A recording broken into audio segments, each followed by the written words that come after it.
Il me montra un fleuve d'eau de la vie, limpide comme du cristal, qui sortait du trône de Dieu et de l'agneau. Apocalypse 22:1. La vie jaillit du trône.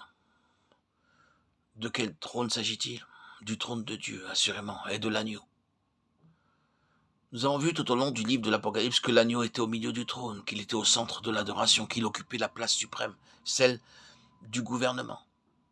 Mais en quoi consiste cette suprématie? Il est question ici de principe et non de représentation imagée. Parfois, le sens figuré ou symbolique se dresse sur notre route. Nous ne pouvons nous empêcher de visualiser les choses. Notre esprit est ainsi fait. Il serait ridicule ici de formuler une interprétation littérale. Dire que la femme est une ville et que la ville est une femme serait absurde. Mais voyez-vous, nous avons affaire à des principes et dans le cas présent, nous avons un trône, lequel nous parle de gouvernement, de domination, de puissance, d'autorité, de victoire. Puis, nous avons la vie qui émane du trône, la vie qui jaillit de la victoire de l'agneau. Comment puis-je rendre cette vérité plus tangible? Peut-être de cette manière. Lors de ces méditations, de ces audios, nous avons fixé notre attention sur les disciples de l'agneau, sur ceux qui suivent l'agneau partout où il va.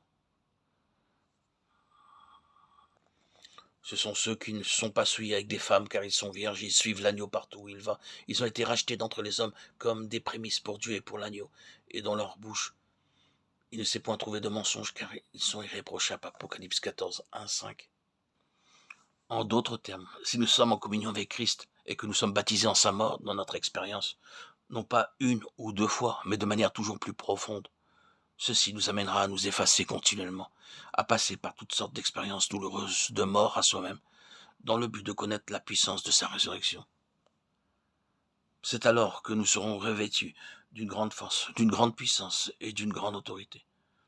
Cette puissance-là, qui n'est autre que la puissance de sa résurrection, œuvrant par une vie triomphante de la mort, nous met bel et bien en position de force.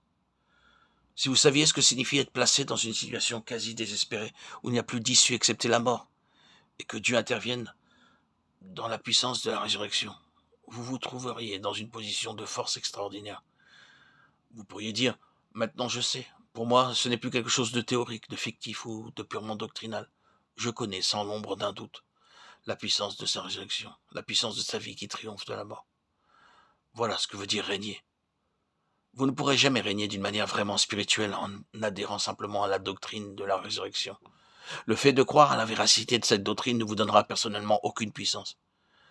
Mais faites-en l'expérience en passant par des situations désespérées, et vous serez fondé. C'est cela le principe qui gouverne le trône, être amené à connaître la vie triomphante.